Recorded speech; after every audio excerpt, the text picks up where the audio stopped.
امام بخاری نے مولا علی علیہ السلام سے احادیث کم کیوں لی ہیں اور ابو ہریرہ سے زیادہ کیوں؟ یہ میرے بھائیوں بڑا مشکل سوال ہے.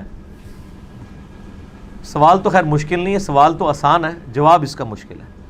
میں نے اس پہ کافی غور و تفکر کیا ہے. یہ بات حقیقت ہے کہ ائمہ محدثین نے اہل بیت سے بہت کم روایتیں لی ہیں، جبکہ ان کی صحبت بھی نبی صلی اللہ علیہ وآلہ وسلم کے ساتھ زیادہ تھی. اور یہ شیعہ کی طرف سے ایک ویلڈ پوائنٹ ہے اس حوالے سے کہ حضرت ابو ہریرہ رضی اللہ تعالیٰ عنہ 7 ہجری میں مسلمان ہو رہے ہیں اور نبی علیہ السلام کی وفات 11 ہجری میں ہے. جنہوں نے 4 سال تک صحبت کی ہے ان کی سب سے زیادہ احادیث ہیں اہل سنت کے ہاں احادیث کی کتابوں میں. آلموسٹ تقریباً 5,500 احادیث حضرت ابو ہریرہ نے روایت کی ہیں. باقی جو لاکھوں میں حدیثیں ہیں وہ تو میں نے پہلے بھی بتا دیا کہ حدیثیں جو ہیں وہ ٹوٹل نبی صلی اللہ علیہ وآلہ وسلم کی 10,000 ہیں. باقی یہ سارے طرق ہیں، یعنی ایک حدیث کو 10 صحابہ نے سنا، حدیث ایک ہے لیکن اس کے طرق 10 ہو گئے. ہر صحابی نے 10 کو سکھایا، حدیث ایک ہے لیکن طرق 100 ہو گئے. ہر تابعی نے آگے 100 تبع تابعین کو سکھایا، حدیث ایک لیکن طرق 1000 ہو گئے.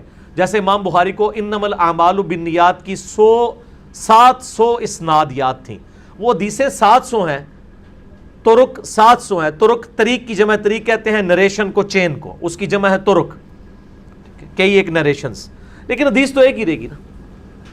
تو یہ معاملہ لگا. یہ اہل علم کو تو پتہ ہے، ویسے علماء دھوکہ دیتے رہے، اللہ بات ہے، ان کو تو پتہ ہی ہے. باقی رہا اہل بیت سے احادیث روایت کرنے کا معاملہ، تو میرا اس میں موقف یہ ہے کہ صرف مولا علی کا مسئلہ نہیں ہے. حضرت ابو بکر اور حضرت عمر سے بھی بہت کم حدیثیں ہیں ہمارے اہل سنت کی کتابوں میں. اور اس کا جواب حضرت ابو ہریرہ نے خود بھی دیا ہے. بخاری مسلم میں حدیث ہے کہ لوگ کہتے ہیں کہ ابو ہریرہ اتنی حدیثیں بیان کرتا ہے، تو وہ کہتے ہیں کہ میرے باقی بھائی جو ہیں وہ تو دن کے وقت مشقت اٹھاتے ہیں روزگار کمانے کی، اور میں تو اصحاب صفہ میں شامل ہوں، پورا دن نبی صلی اللہ علیہ وآلہ وسلم کی صحبت میں رہتا ہوں، آپ سے سوال پوچھتا رہتا ہوں، حدیثیں یاد رکھ لیتا ہوں. پھر بخاری مسلم میں بھی حدیث ہے، نبی علیہ السلام نے فرمایا کہ کون ہے جو اپنی چادر بچھائے، تو اب حضرت ابو ہریرہ نے بچھائی تو نبی علیہ السلام نے یوں مٹھی بھر کے اس میں رکھی، انہوں نے سینے سے لگا لی، اس کے بعد وہ کوئی حدیث نہیں بھولے. بل مولا علی نے اس لیے روایت نہیں کی کہ مولا علی ہوں یا ابو بکر ہوں یا عمر ہوں یا عثمان ہوں رضی اللہ عنہم اجمعین، یہ سب کے سب خود سراپا سنت تھے، ان کو حدیثیں روایت کرنے کی ضرورت نہیں تھی. ان کی شخصیت ہی خود نبی صلی اللہ علیہ وآلہ وسلم کی شخصیت کا پرتو تھی. میں نے بتایا صحیح بخاری میں موجود ہے کہ حضرت علی رضی اللہ تعالیٰ عنہ کوفے کے چبوترے پر نماز پڑھنے کے بعد بیٹھ کے لوگوں کو مسائل سکھایا کرتے تھے، پریکٹیکلی وضو کر کے سکھاتے تھے. جب چلتی پھرتی رسول اللہ کی تصویر حضرت ابو بکر عمر عثمان و علی کی شکل میں موجود ہے تو ان کو حدیثیں بیان کرنے کی ضرورت ہی نہیں ہے، وہ تو خود چلتے پھرتے. اسی لیے کہا گیا نا علیکم بسنتی و سنت الخلفاء الراشدین المہدیین، تم پر میری سنت اور میرے خلفاء راشدین کی سنت لازم ہے.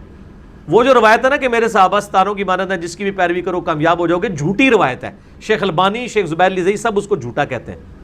یہ تو پاسبل ہی نہیں ہے نا. ہاں خلفاء راشدین کی سنت لازم ہے، کیونکہ کئی اصحاب رسول سے ایسی تفردات ثابت ہیں جو اجماع امت کے خلاف ہیں. مثلا بخاری میں آتے ہیں ابن مسعود رضی اللہ تعالیٰ عنہ سورۃ الفلق اور سورۃ الناس کو قرآن کا حصہ نہیں مانتے تھے، بعد میں انہوں نے رجوع کر لیے تو الگ بات ہے، پر وہ پہلے تو نہیں مانتے تھے بلکہ کھرچ دیتے تھے مصحف میں سے، جبکہ باقی سارے صحابہ اس کو حصہ مانتے تھے.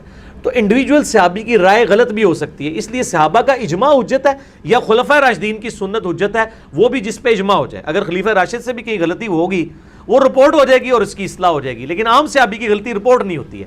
اس لیے خلفاء راشدین کی سنت پہ عمل کیا جائے، وہ سراپا سنت ہے. دوسرا، خلفاء راشدین میں احتیاط کا پہلو بھی ذرا غالب تھا، یہ حقیقت ہے. صحیح مسلم میں حدیث ہے کہ مولا علی رضی اللہ تعالیٰ عنہ جب نہروان کے لیے خوارج کے خلاف قتال کرنے کے لیے جا رہے تھے تو انہوں نے اپنے فوج کا مورائل بلند کرنے کے لیے ایک حدیث بیان کی، اور اس سے پہلے انہوں نے بڑے جو ہے حیران کن الفاظ بولے. انہوں نے کہا کہ نبی صلی اللہ علیہ وآلہ وسلم سے متعلق میں کوئی ایسی بات بیان کروں جو میں نے خود نہ سنی ہو، میں اس کو اس سے بڑا جرم سمجھتا ہوں اپنے حق میں کہ مجھے آسمان سے زمین پر پٹخ دیا جائے. وہ میں اپنے لیے کم عذاب سمجھتا ہوں، لیکن اس عذاب کو میں بڑا عذاب سمجھتا ہوں کہ میں نبی صلی اللہ علیہ وآلہ وسلم کی طرف کو ایسی بات منسوب کر دوں جو میں نے خود نہ سنی ہو. اب ذرا احتیاط کا پہلو دیکھیں، تو پھر ایسے لوگ تو ڈرتے ہی ہوں گے نا روایتیں بیان کرتے ہوئے. تو اس کے بعد پھر انہوں نے حدیث بیان کی کہ خوارج کو جو لوگ قتل کریں گے وہ مخلوق کے بہترین لوگ ہوں گے، اور خوارج کی جماعت جو ہے وہ بدترین جماعت ہوگی. جو کہ سیدنا علی ان سے قتال کرنے جا رہے تھے، انہوں نے اپنے فوجیوں کا مورائل بلند کیا، یہ اس موقع پہ انہوں نے کہا. تو تو یہ الفاظ مسلم میں ہے کہ میں آسمان سے زمین پہ گر پڑوں یہ مجھے گوارا ہے، لیکن نبی علیہ السلام کی طرف کوئی ایسی بات بیان کروں۔ پھر دیکھیں مسلم شریف کی جو پہلی حدیث ہے وہ مولا علی سے ہے، اور وہ حدیث کیا ہے؟ جس شخص نے میری طرف جھوٹ منسوب کیا وہ اپنا مقام دوزخ میں دیکھ لے۔ یہ حدیث حضرت ابو ہریرہ سے بھی ہے، انس بن مالک سے بھی ہے، مغیرہ بن شعبہ سے بھی ہے، جابر بن عبداللہ سے بھی ہے رضی اللہ عنہم اجمعین۔ یہ سارے طرق امام مسلم شروع میں یہ لے کے آئے ہیں، تو اس سے آپ کو احتیاط کا پہلو ذرا سمجھ آ جاتا ہے۔ تو میرا تو گمان ایسا ہی ہے۔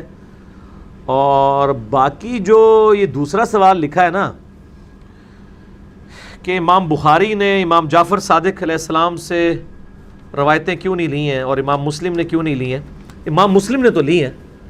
میں نے بلکہ آج کے درس میں حدیث بیان کی ہے، انٹرنیشنل نمبر کے مطابق صحیح مسلم میں 2005 سے لے کے 2007 تک مسلسل 3 طرق ہیں، 2005 سے 2007، وہ جو نبی علیہ السلام کا خطبہ ہے ہر تقریر سے پہلے کا، اما بعد فإن خیر الحدیث کتاب اللہ وخیر الہدی ہدی محمد صلی اللہ علیہ وآلہ وسلم وشر الامور محدثاتها وکل محدثۃ بدعہ، یہ جو خطبہ ہے یہ روایت امام جعفر صادق علیہ السلام نے کیا۔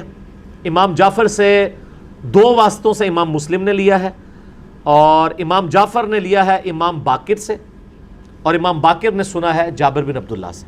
اس کی آپ مسلم میں سند نکال کے پڑھ لیں کہ جعفر بن محمد اپنے باپ سے روایت کرتے ہیں اور وہ جابر بن عبداللہ سے۔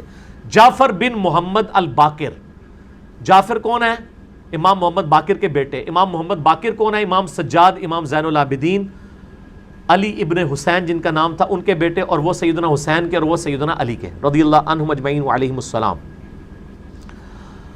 اسی طریقے سے ترمذی ابو داؤد میں بھی روایتیں موجود ہیں، امام موسیٰ کاظم، امام علی رضا کی حدیثیں موجود ہیں۔ امام شافعی تو شاگرد ہیں امام موسیٰ کاظم کے، امام حنیفہ شاگرد ہیں امام جعفر صادق کے، اور امام مالک بھی امام باقر اور امام جعفر صادق کے مریدین میں سے ہیں، اس حوالے سے کہ ان سے اکتساب کیا ہے، وہ پیری مریدی والا مریدین نہیں۔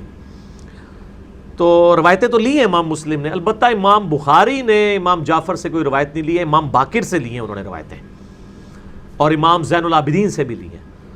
اور وہ اس کی وجہ یہ ہے کہ امام بخاری کے زمانے میں اہل بیت کے حوالے سے ایسا پراپوگنڈا تھا کہ وہ امام بخاری یعنی امام جعفر کو ضعیف راوی سمجھتے تھے۔ انہوں نے اپنے یعنی کتاب الضعفاء میں غالباً جو ضعیف راویوں والی کتاب ہے اس میں ان کو ضعیف راوی لکھا ہے۔ ضعیف سے مراد یہ ہے کہ حدیث قبول کرنے کے اعتبار سے اس کا کوئی بھی مطلب ایشو ہو سکتا ہے کہ وہ پراپوگنڈا تھا یا کیا تھا، وہ تو میں نے بتایا کہ امام شافعی جیسے امام پہ اتنی بڑی تہمت لگ گئی، امام بخاری تو بہت چھوٹے ہیں ان کے مقابلے پہ۔ امام شافعی جو ہیں وہ احمد بن حنبل کے استاد ہیں اور امام مالک کے سب سے لائق ترین شاگرد ہیں۔ امام شافعی اہل سنت کے وہ امام ہیں کہ ان کے پائے کا کوئی امام نہیں ہے، باقی تو صرف ایک فیلڈ کے امام ہیں۔ امام حنیفہ صرف فقہ میں امام ہے، حدیث میں ضعیف ہیں۔ امام احمد بن حنبل جو ہیں وہ فقہ اور حدیث میں امام ہیں، لیکن منطق کے اندر، فلسفے کے اندر، باقی چیزوں کے اندر وہ اس لیول کے نہیں ہیں، عقائد کے اندر۔ لیکن امام شافعی جو ہیں وہ حرفاً مولا تھے، لیکن ان کو بھی اہل سنت سے سننا پڑا کہ یہ رافضی ہو گیا۔ شکر ہے ہمیں تو لوگ نیم رافضی کہتے ہیں، ان کو تو پکا پورا ہی رافضی کہا ہوا ہے، تو کوئی فرق نہیں پڑتا۔ امام شافعی کے ماننے والوں کو آج بھی لوگ وہی کہہ رہے ہیں، اور امام شافعی کے مخالفین وہ ہیں وہ جو ہمارے مخالفین کے بزرگ تھے۔ تو امام شافعی نے شعر کہا، ان کان رفضا حب آل محمد، بالفرض اگر آل محمد صلی اللہ علیہ وآلہ وسلم کی محبت کا نام رافضی ہونا ہے، فلیشہد الثقلان انی رافضی، تو جن و انس اس پر گواہ ہو جاؤ کہ میں رافضی ہوں۔ تو امام شافعی یعنی بالکل ڈٹ کے اپنے معاملے کے اوپر کہ ٹھیک ہے جو تم سے کہنا ہے ہوتا ہے وہ کہہ لو، میں تو آل محمد سے محبت کرتا ہوں۔ ظاہر ہے صحیح بخاری میں حدیث ہے، حضرت مولا حسین علیہ السلام کے چیپٹر میں امام بخاری لے کے ہیں کہ حضرت ابو بکر کہتے ہیں کہ رسول اللہ کی محبت کو آپ صلی اللہ علیہ وآلہ وسلم کی اہل بیت کی محبت میں تلاش کرو۔ یہ تو حضرت ابو بکر کا فتویٰ ہے، ان کان رفضا حب آل محمد فلیشہد الثقلان انی رافضی۔ یہ امام شافعی کا دیوان الشافعی اس میں موجود ہے، اسماء و رجال کی تمام کتابوں میں موجود ہے۔ جو بھی امام ابن تیمیہ کی کتاب ہو یا امام ابن حجر اسقلانی کی کتاب ہو یا امام ذہبی کی کتابیں ہوں، تاریخ الاسلام امام ذہبی کی کتاب ہے اس کے اندر بھی موجود ہے۔ اہل سنت تواتر سے اسے نقل کرتے آئے ہیں۔